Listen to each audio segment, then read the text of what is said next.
This is John and Julie Pratt, one of the nicest humans you'll ever meet.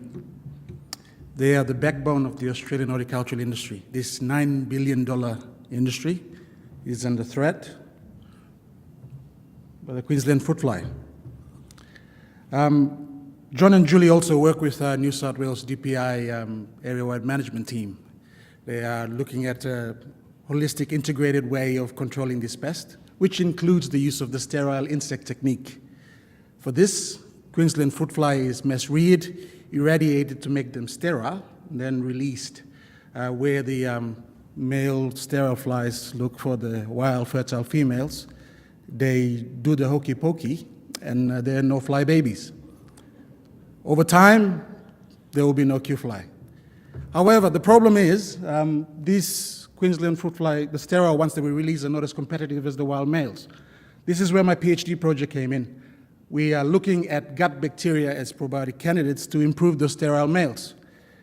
One of the main aims of my project is first to find out what bacteria that these wild males have that the sterile males do not have, and this will make the probiotic candidates. My talk is largely based around this today. So, I sample Queensland fruit fly from native habitats around Australia, from the north to Sydney, as well as from our labs. I've also got samples, courtesy of our New Zealand colleagues, from New Caledonia. And I analyzed their microbiome, and I came up with some cool results, and I'll only talk about three. The first is that the exposure to irradiation to make them sterile has actually increased the total bacterial count. We believe that could be down to two things. The first being that irradiation has made available certain parts of the gut that was previously not available, so the bacteria can colonize. Or it could be also due to the fact that irradiation has affected the insect's ability to now regulate bacteria. The second cool thing we found was that at species level, all the bacteria between each sampling sites were different, but you move up to a genus and they're all not that different.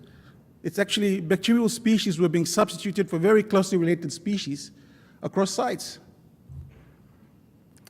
And thirdly, the captive flies from which the sterile flies will come from already have the same bacterial genera as the wild flies.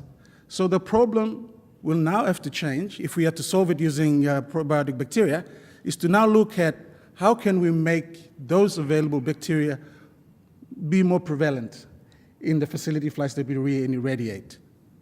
And that's just the findings of my PhD so far. I'd like to take this opportunity to thank PBCSC for funding me, New South Wales DPI also for your support, and more importantly, my supervisors past and present, who are also co-authors of this work. Thank you very much.